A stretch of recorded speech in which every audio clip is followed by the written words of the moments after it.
The marketplace was loud, bright, and full of voices, but she walked through it like a shadow, her head low, her hands empty, her stomach aching. The alien widow had not eaten a proper meal for many days. Her once beautiful clothes were now torn, her face pale, her body weak. People saw her, but they turned their eyes away. To them, she was nothing, a broken woman with no husband, no family, no worth. She stopped in front of a food stall. The smell of roasted grain and hot stew made her mouth water, but she had no credits. The merchant waved her away with anger, saying, "Don't beg here." "Go." Others laughed as she stumbled back. She tried again at another stall, but the same thing happened. Some even mocked her, whispering that a widow had no right to survive alone. Her legs trembled. She leaned against a wall, feeling the weight of the world crushing her chest. She thought, maybe today will be my last day. At that very moment, a small hand tugged at her arm. The widow turned her tired eyes and saw a little girl. The child was human, dark-haired, bright-eyed, no more than 8 years old. She looked innocent, but her eyes held courage far greater than her size. The widow whispered weakly, "What do you want, little one? I have nothing to give you." But the girl only smiled and said something that made the widow freeze. "You should marry my dad. He'll give you food." The widow blinked, not sure if she had heard correctly. "What did you say?" The girl repeated, cheerful and bold. "Marry my dad. He's kind. He always shares his food even when we don't have much." The widow's heart raced. Was this some cruel joke? Was the child mocking her like the others? But the girl's eyes shone with honesty. She seemed serious. The widow shook her head. "Little one, don't say such things. Your father would not want someone like me. I am nothing." But the girl only pouted, crossing her arms. "That's not true. My dad is alone. He works hard, but he never smiles. You look sad, too. If you marry him, you'll both be happy. And you won't be hungry anymore." Her words struck the widow's heart like lightning. She wanted to laugh at the foolish idea, but tears welled up instead. She was starving, broken, forgotten by everyone. Yet here was this little human girl speaking as if she deserved warmth, food, and even love. The widow asked softly, Why are you helping me?" The girl answered without hesitation. "Because you need help. That's enough." The widow's knees gave out and she crouched on the ground, covering her face with trembling hands. No one had spoken to her with kindness for so long. Her chest ached with strange emotion, pain mixed with hope. But then a dark thought entered her mind. What if this child is only pretending? What if she leads me into a trap? In her world, kindness was often a mask for cruelty. The girl tugged her hand again. "Come on, I'll take you to my dad. He'll give you a warm meal." The widow hesitated. She looked around the marketplace. Everyone else had turned away, laughing, ignoring, or cursing her. Only this child stood there waiting, hand outstretched. Her empty stomach growled loudly. She felt dizzy, her vision blurring. She knew she could not last another night like this. Slowly, with great fear and shame, she placed her fragile hand into the girl's small but strong one. The girl smiled wide, as if she had won a battle. "See, you'll like him. He's the best dad in the world," the widow whispered almost to herself. "What kind of human are you?" But inside her a question burned even stronger. Who is this father? And why does fate lead me to his door? She followed the child out of the marketplace, not knowing that this simple choice would change her life forever. The little girl walked with light steps, but the alien widow dragged her feet. Every step felt heavy, as if chains still clung to her legs. Her mind spun with confusion. Why am I following this child? What if her father rejects me? What if this is only a cruel game? The girl didn't seem worried at all. She held the widow's hand tightly, swinging it as if they were old friends. She hummed a little tune, innocent and happy, while the widow's heart thudded with fear. They passed through narrow streets, away from the bright market. The noise faded, replaced by the clanking sound of machines in the distance. The air smelled of metal and oil. Finally, the widow stopped. "Wait," she whispered, pulling her hand back. "Child, I cannot do this. Your father will be angry. I'm nothing, a beggar, a widow." The girl turned, eyes fierce for someone so small. "You're not nothing. You're hungry. You're tired. That's not nothing." The words cut deep. The widow's eyes filled with tears. She had lived so long being told she was worthless, a burden, a shadow. And yet this child, this human child, spoke to her as if she still had value. The widow shook her head. "Your father will not accept me. People do not help without reason. What if he throws me out?" What if he laughs? The girl stood on tiptoe and poked the widow's arm. He won't. My dad is not like the others. He works hard, but he's kind. Sometimes too kind. Even when he has nothing, he shares. That's why I said you should marry him. If you do, then you'll never be hungry again. The widow froze. The girl's voice was so simple, so direct, yet filled with strange wisdom. She wanted to believe. She wanted to trust. But she remembered the last time she had trusted someone. Her people had left her to starve. She whispered, almost trembling, "Why do you care? Why me?" The little girl looked up with wide eyes, so innocent yet filled with determination. "Because I can see you're sad. And I don't like it. My dad is sad too. You can make him happy. And he can make you happy. That's why." The widow's heart shook. It sounded like a dream. Too pure for this cruel world. But maybe dreams were all she had left. Before she could answer, her empty stomach growled loudly. The girl giggled. "See? Even your tummy agrees. Come on." The widow wanted to resist, but her body betrayed her. Hunger burned like fire inside her chest. Slowly, she let the girl pull her along again. As they moved further, the streets grew quieter. The houses looked older, patched with scrap metal. The widow thought, so her father is not rich, not powerful, then why? Why risk helping me? Finally, the girl pointed to a small workshop at the end of the street. The glow of a single lamp shone through the cracks in the door. Strange metallic sounds echoed from inside. Hammering, scraping, the hiss of welding fire. "That's our home," the girl said proudly. "My dad fixes machines. He works all night sometimes, but he always has food. You'll see." The widow's legs trembled. She almost turned back. Her heart whispered warnings, "Don't trust. Don't hope. It will only hurt again." But the girl had already opened the door. Warm light spilled out and the smell of stew drifted into the night air. The widow's stomach twisted painfully with longing. Inside, a tall figure worked at a bench, his back turned. Sparks flew as he shaped metal. His shoulders were strong, his movements steady, but there was a tiredness in the way he stood. "Dad," the girl called out, running in. The man turned slowly, removing his welding goggles. His face was lined with exhaustion, his hands dark with grease. But his eyes widened the moment he saw the alien widow standing weakly in the doorway. The widow froze, fear rushing into her chest. This was the moment. Would he throw her out? Would he mock her like all the others? The little girl smiled wide and announced proudly, "Dad, I brought someone. She's hungry. And I told her she should marry you."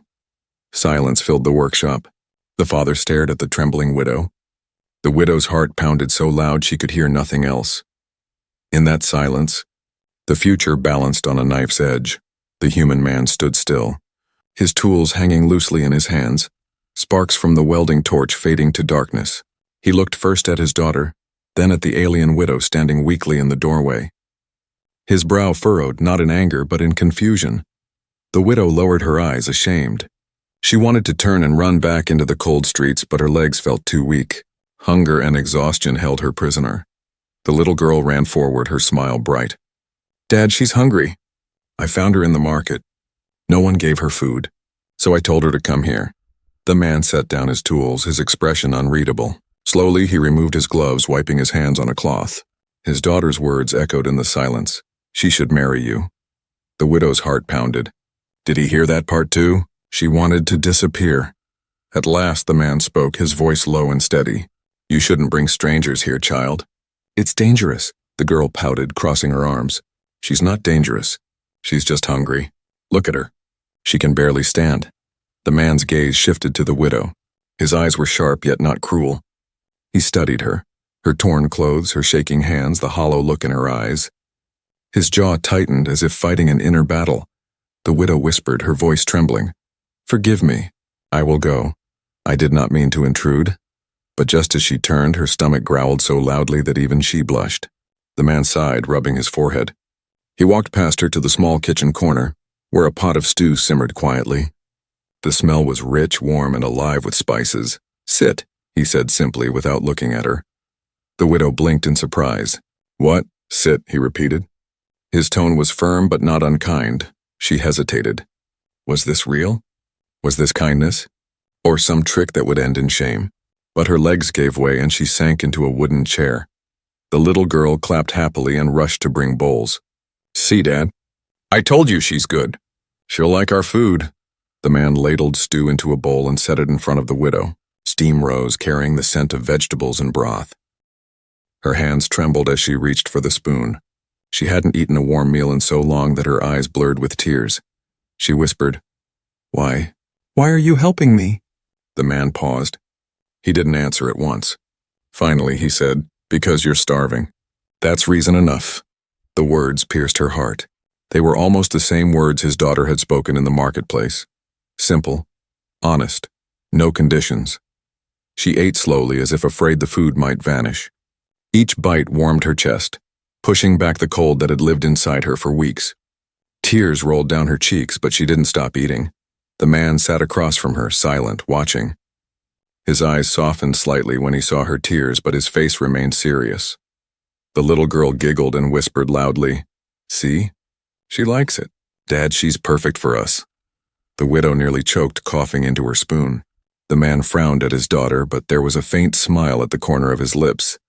When the widow finished, she lowered the bowl carefully, as if it were treasure.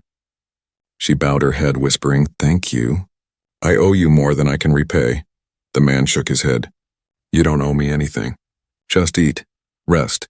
Tomorrow you can leave."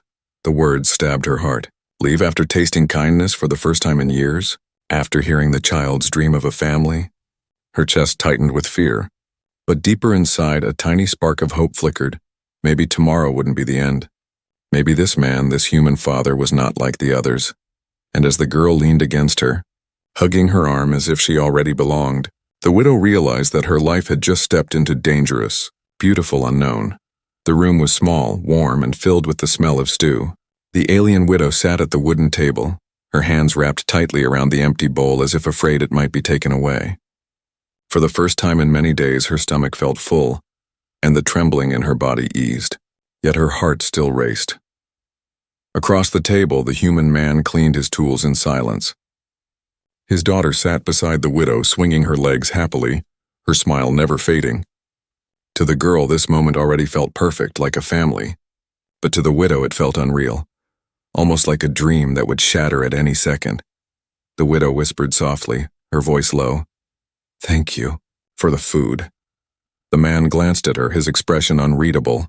It was just stew. Nothing special. But to her it was more than stew. It was life itself. She lowered her head, hiding her tears. The little girl leaned closer to the widow and giggled. "You cried while eating. That means it was good, right?" The widow's lips curved into the smallest smile. It felt strange on her face, as if she had forgotten how to smile. "Yes, it was very good." Silence settled again, but not the cruel silence of the streets. This one was softer, warmer, like a blanket. Yet beneath it, tension remained. The widow could feel the father's eyes on her from time to time, sharp and searching. Finally, he spoke. "Who are you? Where do you come from?" Her chest tightened. Questions were dangerous. Truth was dangerous. She lowered her gaze and answered carefully, I was a wife once. My husband died in the war. Since then I have had no place, no one to care for me." The man's brow furrowed slightly, but he didn't interrupt. She swallowed hard, continuing, "Widows in my people's culture, we are seen as burdens. Useless, many refuse to help us. That is why I wandered. That is why I starved." The little girl's eyes widened with sadness. "That's not fair." "You're not useless. You're kind. You just need help." The widow blinked, surprised by the child's innocence.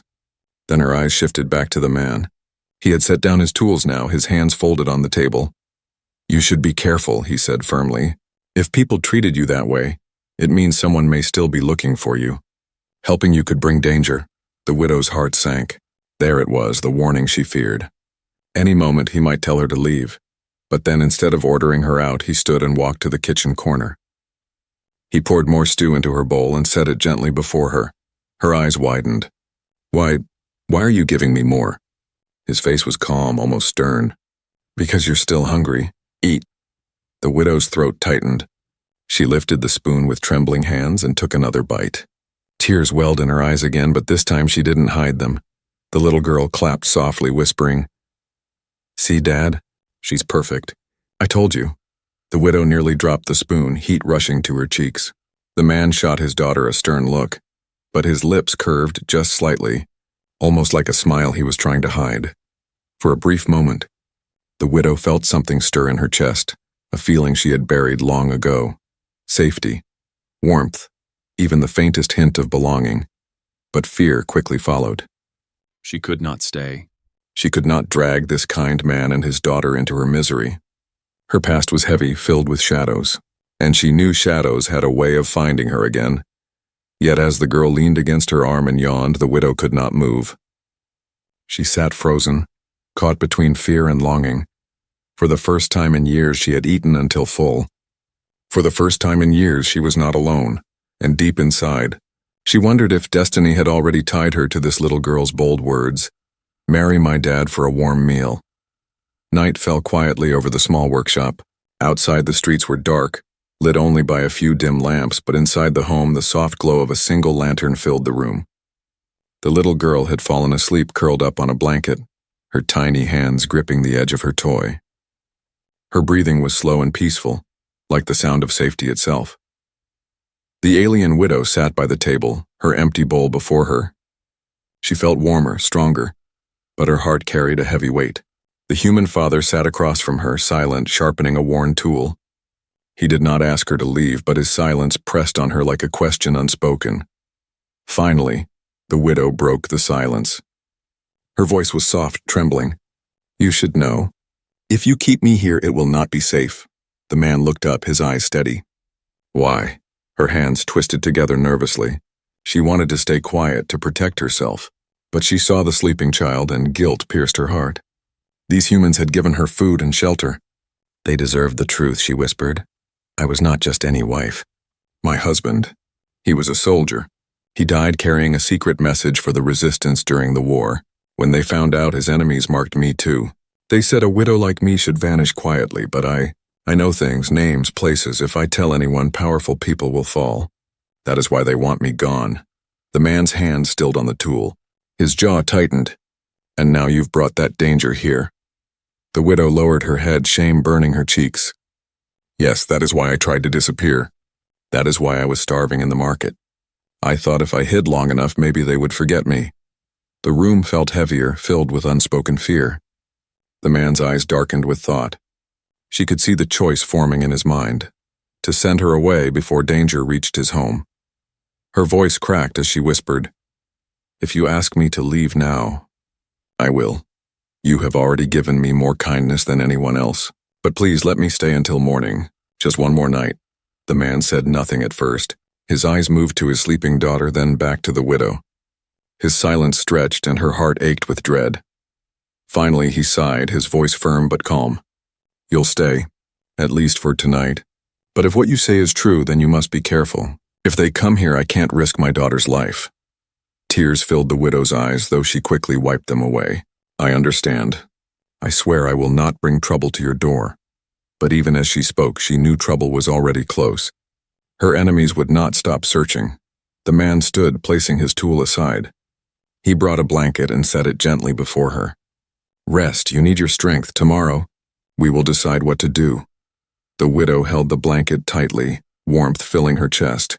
It wasn't only the blanket, it was the kindness behind it. She bowed her head. "Thank you for trusting me even a little." The man didn't reply. He simply checked the locks on the door and windows before returning to his workbench.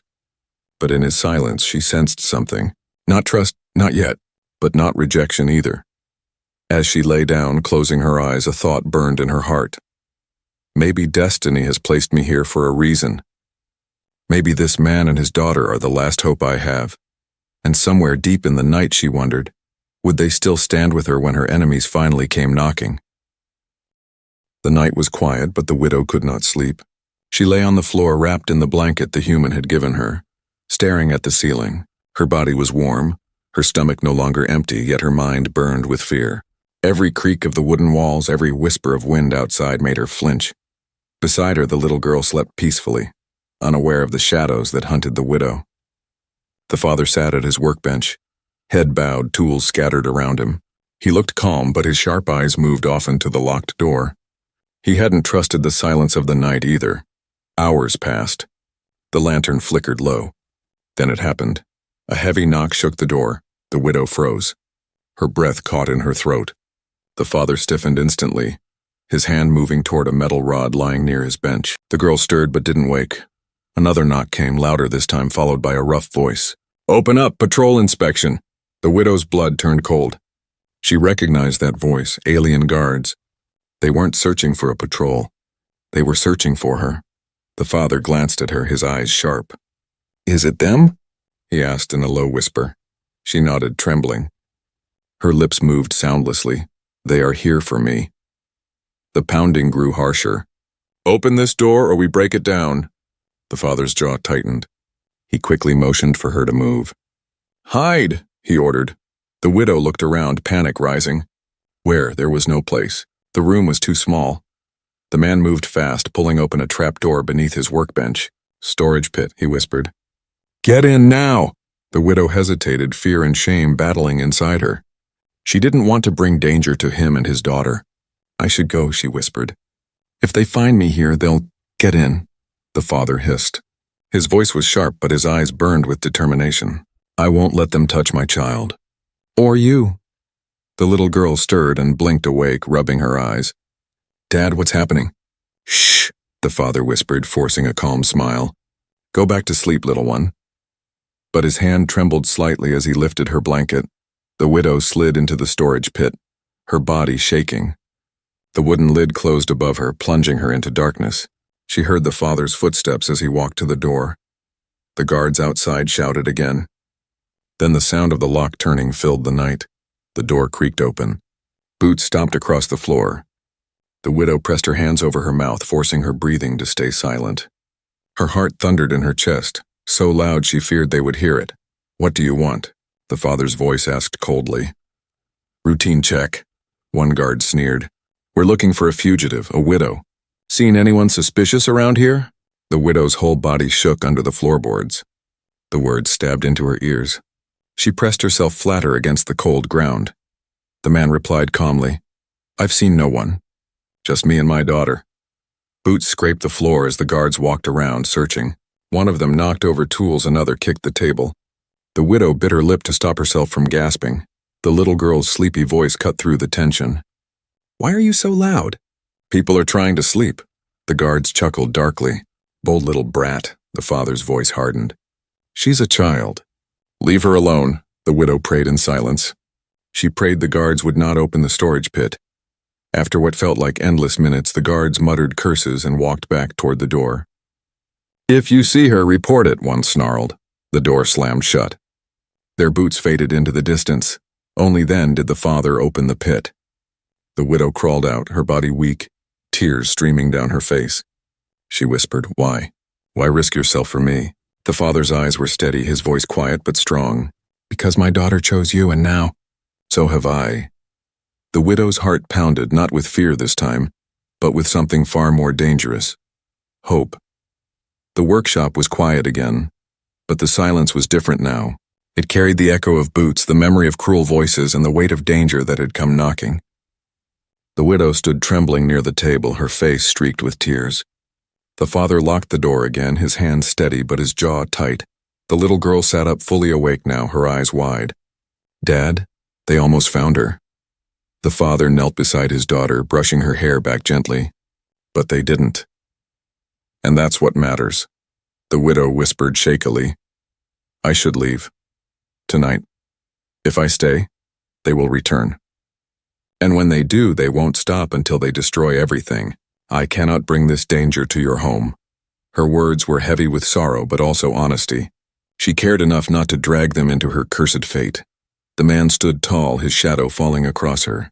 "If you leave, you'll die out there. And I won't have my daughter watch someone walk into the night to starve. You stay.